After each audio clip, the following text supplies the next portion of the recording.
За хай манайхан галзуу кино сувагтан тав тамиралцгаа.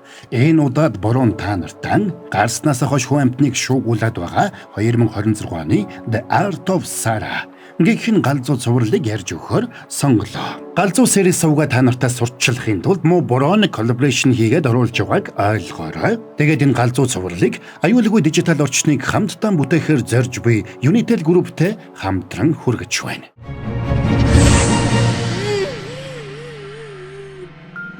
Монгол улсад сүүлийн 5 жил заллах гэмт хэргийн тоо 296 хувиар өссөн байна. Үнэгүй бэлэг үлгэртэл байдаг. Аюулгүй дижитал орчныг хамтдаа бүтээе. Unitel. Та нар маань тэгээд галзуу сериэс сувагтан сабад орж амжаагүй бол дараад нэгдээрэй. Ингээд энэ галзуу киноны тайлбартаа хэдүүлээ орцгооё.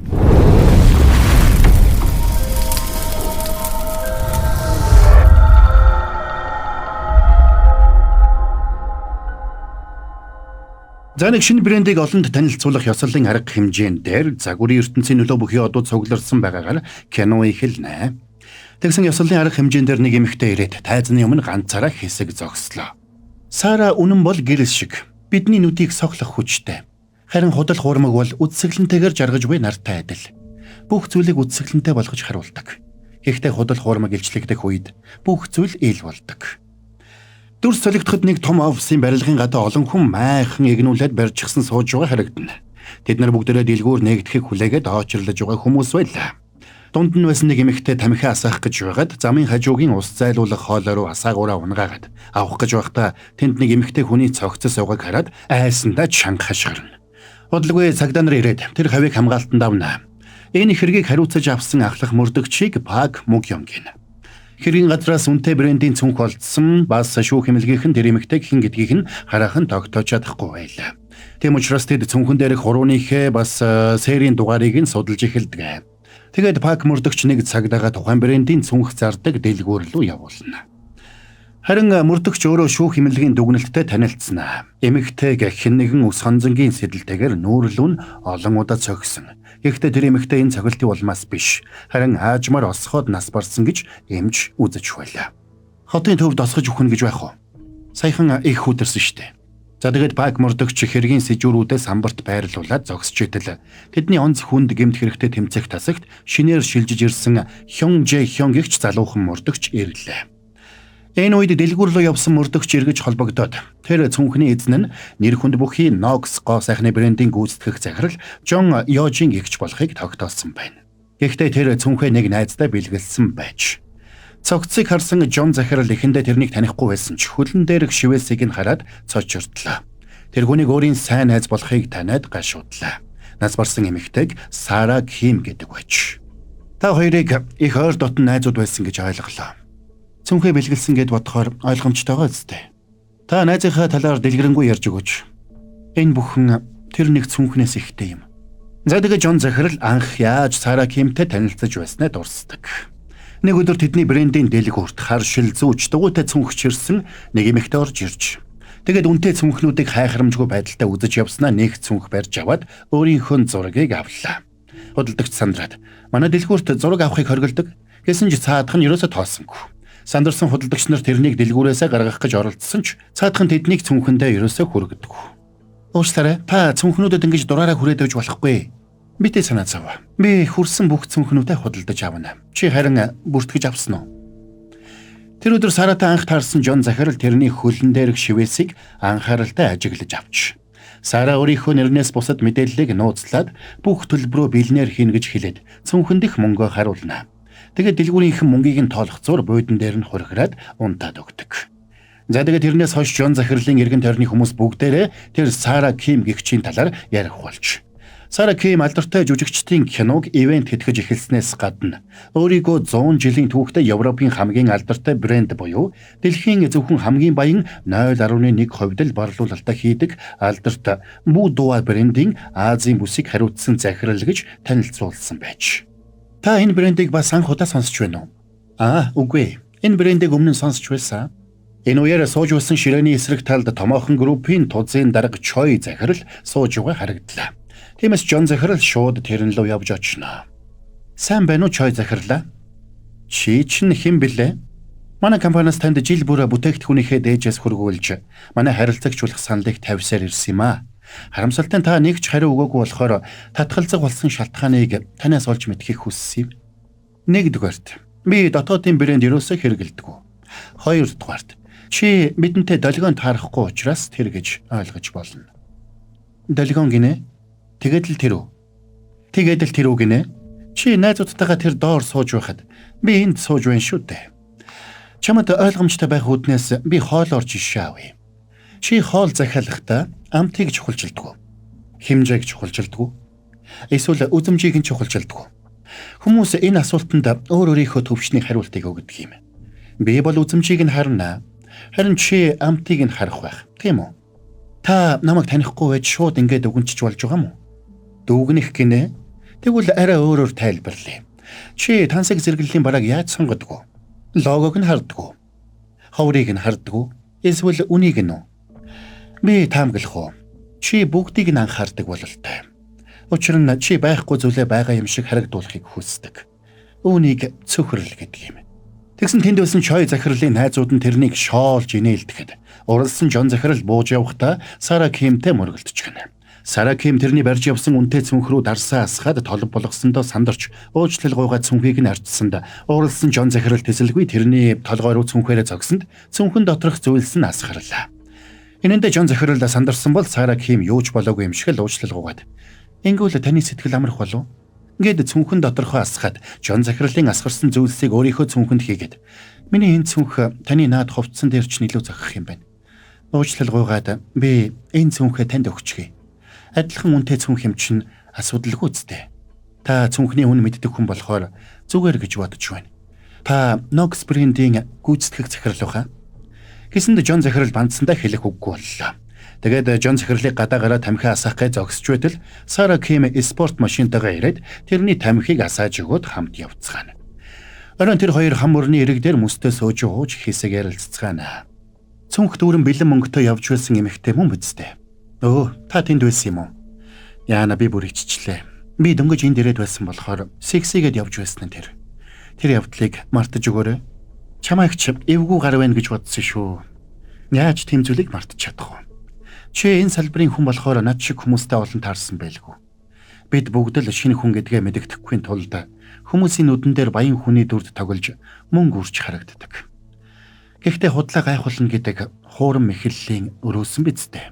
За sorry байж байгаа. Борон та нарт нэг чухал юм хэлээдгий. Эхлээд манайхаа энийг нэг үзээд ихтэй. Модны мөнгө түрээс юм өгсөн. Сайн. Үсэм. Аав нь яваад хүнсээ аваад ирээ. Нэрээ тий. Пиноккио. Аав нь дансанд нь нэг зоос хийсэн шүү. Миний хүү номоо аваарай. За юу. Атсны танд баяр хүргэе. Атсын ганцхан зоосоор 10 сая зоосны эзэн болоорой. Атсны товчхон дээр дарж ацаа үцээрээ. Аздан болоод аавдаа энэ зооснуудыг өгвөл сайхан да. Танд илүү их аз хэрэгтэй бололтой. Баярлалаа. Яна миний зоос. Одоо би аавдаа юу гэж хэлнэ? За хараа үз. Тэгэхээр манайхаа Unitel Group нь хүмүүсийн цахим орчин дэх аюулгүй байдалтай холбоотой мэдлэг ойлголтыг нэмэгдүүлж, гэмт халдлагаас урьдчилан сэргийлэх зорилготой үлгэртэл байдаг нэртэй нөлөөллийн компанид ажлыг хэрэгжүүлж байгаа юм байна. Энэхүү ажлаар кибер аюулгүй байдлын тухай мэдээлэл анхааруулга өгөх агуулгыг маш сонирхолтой галзуу үр мөцөөр хүргэж байгаа юм байна. Тэгэд бас хүн бүрийн сайн мэдэх үлгэрийн үйл явдлыг ашиглаад цахим халдлагын эрсдэл түүнээс хэрхэн урьдчилан сэргийлэх талаар ойлголтыг нэмэгдүүлж, нийгэмд дараах тоон баримтуудыг ил тод байдлаар хүргэж байгаа юм байна. Жишээлх юм бол 2025 онд Монгол улсад захим цалингийн улмаас 694 тэрбум төгрөгийн хохирол бүртгэгдсэн байна. Бас сүүлийн 5 жилд заллах гэмт хэрэг 296%-аар өссөн үзүүлэлттэй байгаа юм байна. Тэгээд Монгол улсад үйлдэгдсэн нийт гэмт хэргийн 30 гаруй хувь нь цахим орчинд үйлдэгдсэн байна. Гэхдээ сонирхолтой баримтуудыг олон нийтэд ил тодор зарлж энэхүү компанид ажлыг хэрэгжүүлж байгаа юм байна. Та нар маань илүү дэлгэрэнгүй мэдээллийг Unitel-ийн аль биесны Facebook болон Unitel цэгмээс авах боломжтой байна шүү. Тэгээд аюулгүй дижитал орчныг хамтдаа бүтээхээр хамтран ажиллаж байгаа Unitel Group-тэй баярлалаа гэж хэлье. За тэгээ жоох удаан ярьсан бол уучлаарай, хэдүүлээ тайлбартаа эргээд орцгоё. Тэгвэл та намайг юу гэж бодож байна? Чи бид хоёр өөр шүү дээ. Оксфорд төгссөн.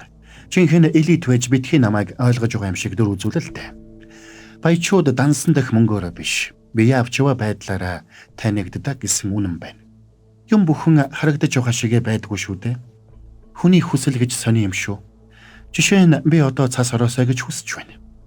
Гэвч 100 хизээч цас ордоггүй. Ямар нэг зүйл өмнө нь болоогүй гэдэг хизээч болохгүй гэсэн үг биш. Харин хараахан болоогүй байна гэсэн үг. За энэ өдрөөс хойш тэд сайн найзууд болжээ. Сара Ким Жон захиралд онцгой сэтгэгдэл төрүүлсэн байна. Тэр Жон захирлыг жинхэнэ баян хүн шиг бие авч явахад нь тусалдаг болж. Өөрийнх нь дор байсан хүмүүс өөрт нь атаархдаг байсан бол дээр байсан хүмүүс өөрийг нь дорд үздэг байсан гэж Жон захирал дурсан ярьдаг. Харин Сара Ким л тэрнтэй жинхэнэ найз шиг байж чаддаг байж. Хэрвээ хэн нэгэн хүний үн цэнийг мэдээ гэвэл тэр хүнд юу байгааг нь биш, харин юу байхгүй байгааг нь харах хэрэгтэй гэдгийг Сара Ким тэрэнд ойлгуулжээ. Нэг өдөр Жон захирал тэрэнд Юён гэдэг нэг одтой холбоо тогтоох гээд ерөөсөө чадахгүй байгаагаа хэлж, бусад брэндүүдэж тэрнтэй холбогдох гэж оролдоод бүтэлтэй зүйл болоогүй талаар ярина. Ингээд Сара Ким Юёнтой холбогдож өөрийнхөө бүтээгдэхүүнийг тэрэнд өгөхөөр сэтгэл шулуудна. Тэгээд тэр хамгийн түрүүнд Юёны машиныг олоод зогсоол дээр байсан машиных нь араас шууд мөрөгчлөө. Тэгээд салхины шилэн дээр нь нэрийн хуудасаа үлдээчихэд яваад өгнө. Хэсэг хугацааны дараа Юён өөрөө Сара руу залгасанд Сара харин юуж болоогүй юм шиг утсыг нь тасалсанд энийг харсан Жон захирал гайхдаг. Чи яаж байна? Би энэ хүнийг цөхөрхийг нь хүлээж байна. Алдартай хүмүүс 3 төрлийн мэдрэмжийг тестдэггүй юм. Нэгдүгээрт би жирийн хүн гэсэн мэдрэмж. Хоёрдугаарт би жирийн хүн гэсэн мэдрэмж. Гуравдугаарт би жирийн хүн гэсэн мэдрэмж. Тэгвэл чи тэр хүнийг жирийн хүн биш гэж хошгируулах гэж байна уу? Харин ч би тэрнийг чи жирийн хүн байна гэж уурлуулах болно. За тэгээд Юён Сара Кимд дахин залгасан ч тэр утсаа авахгүй гөрийсээр байна. Гэтэл Сара Ким машины хард баахан цүнхс авто явж байгааг харсан Жон захирал гайхаад асуусанд зочид буудлаа солиод явж байна. Үйлчлэгч нар нь миний юмыг ухаад байх шиг санагдаад. Гэсэнд Жон захирал тэрнийг тогтсон байртай болох хүртлээр гэрт нь хамт амьдрахыг хүссэнд тэрч зөвшөөрлөө. Хамт амьдарч эхлэхдээ Жон захирал Сара Кимийг 38-тай гэдгийг нь сонсоод гайхнаа. Гэвч Сара Ким тэрэнд хэрвээ та баян бол залуу насыг худалдаж авч болно гэж хэлчихэд яваад өгдөг. Жон захирлыг тэр орой гэрийнхэн гадаа сууж итэл гэнэт дээрээс нь цас орох мэтэл хөөс асгарч эхэллээ. Гайхаад тартал Сара Ким тэрний дээрээс зуны цас оруулж байлаа. Хэдийгээр тэр нь хуурамч цас гэдгийг мэдэж байсан ч Жон захирал баярлнаа. Энэ бүхнийг дурсан ярихад Пак мөрдөгч тэрнээс асууна. Гэхдээ та хоёрын нөхөрлөл дандаа эерэг сайн байгаагүй үстэй. Миний насан дээр шинэ сайн найзтай болно гэдэг хэц үзвэл. Тэр бүхэл Хермсийн Биркин цүнхтэй болохоос ч илүү хэцүү. Гонигтай ч энэ үний юм шүү. За тэгээд Жон захирал Сара Кимтэй хамт цоошин Биркин цүнх задлж байснаа саналаа. Сара тэр үед өөрийнх нь хариуцдаг Будуа брэнд зөвхөн Будуа брэндийн зүйлсээр дүүрэн Будуа тансаг зэрэглэлийн зочид буудал байгуулах төлөвлөгөөтэй байгаа гэдгийг хэлж. Тэгсэн Жон захирал өөрийнхөө брэндээр хамтрах санал тавьсан ч Сара Ким манай танай хоёр брэндийн төвшин өөр гэд халгаасангүй. Үүнд нь шаардлагасан Жон захирал захирлуудаа цуглуулад Сара Кимийн Будуа брэндэд хөрөнгө оруулж хамтрах талаар зөвлөлдөж эхэлнэ. Тэгээд хамтарч зочид буудал байгуулах төсөл боловсруулж Сара Кимд танилцуулсанд тэр энэ удаад саналыг нь нааштай хүлээж авдаг. Энэнд нь Жон захирал баярлнаа. Тэгээд би хэдийн хөрөнгө оруулалт хийх шаардлагатай? Та хэдийг оруулж чадах юм? 10 тэрбум вон. 5 тэрбумыг нэмчүүл болж байна. Окей. За тэгээд тэр хоёр удалгүй санамж бичигт гарын үсэг зурж хамтрахаар болцгоно. Сэтгэл нь хөдөлсөн Жон захирал энэ тухайга найзуудаа хэлсэнд цаадуул нь өнөөдрийг хүртэл Будуа брендийн талаар ерөөсөө сонсож байгаагүй учраас энэ алхмыг эрсдэлтэй алхам биш үү гэж хүлээж авцгаана. Та нараа сонсоогүй байх нь аргагүй. Дэлхийн хамгийн баян хүмүүсийн 0.1% нь л борлуулалт хийдэг компани шүү дээ. Тэгсэн удалгүй Будуа брэнд Аз даяар алдаршиж эхэлж. Баян солонгосчууд ч бүгдээрээ тэр брэнд рүү хошуурах болжээ. За тэгээд Жон захирал эхний сарынхаа ноогдол ашигаар 1.5 тэрбум вон хүлээж аваад хагартлаа баярладаг. Бодлогоо тэд загварын нэг шинэ шугамаа нээж сүртэй нээлтийн арга хэмжээ зохион байгуулсан байна. Гэвч тэр өдрөөс хойш Жон захирал Сара Кимтэй дахиж уулзаагүй гэж. Би найзгаа алга болсон даруйд цагдаад мэдэгдсэн бол амийг нь аварч чадах байсан болов. Гэж асуугаа тэрнийг босч явах гэсэн Пак мөрдөгч тэрнээс Сара Кимийн зургийг асуулаа. Тэгсэн Жон захиралд Сара Кимийн зураг байсангүй. Учир нь тэр зураг авахлах дургүй хүн байж. Пак мөрдөгчөөр удирдуулсан цагдаа нарын баг Жон захирлын энэ мэдүүлгийн бичлэгийг үзээд Жон захирал Биркин цүнхээ газар тавьсан байгааг анзаарч Нэг бол энэ цүнх хулих, эсвэл тэдний нөхөрлөл хуурамч, эсвэл цүнх нөхөрлөл хоёулаа хуурамч гэсэн дүгнэлтэд хүрдэг. Бас Жон захирал мэдүүлэхдээ Сара Кимийг хэтэрхий төгс байдлаар зургалжээ. Ямар ч тач энд ямар нэг сэжигтэй зүйл байна гэж Пак мордогч бодож байлаа. Тэгэд мордогч морог дотор Жон захирлын уйлж байгаа бичлэгийг үзээд нэг чухал зүйлийг анзаарна. Учир нь хэсэг хугацааны дараа тэр Сара Кимийн нүрийг бүтээсэн бүтээлгийг аваад нүүр рүү нулимсан байна. Тэгээд Сара Ким гэгчийг Америк иргэн үнэхээр мөн эсхийг нь шалгах даалгавар өгөөд өөр нэг мордогч руу явж очно. Учир нь тэр хоёрын мордож байгаа хэрэгүүдэд адил төстэй зүйл байна гэж Пак мордогч үзсэн байлаа. За уучлаарай. Та нарыг кинонда яг гоё ороод үзэж яхад нь зогсоодсон уу. Тэгэхээр та нар маань үргэлжлүүлээд үзмээр байвал галзуу series сувагт ороод үзээрэй. Тэнд бүрэн дуустал нь ярьсан байгаа шүү гэдгийг хэлье. Анхаарлаа хандуулсанд баярлалаа. Галзуу series сувагтан сабад харж нэгдээрэй.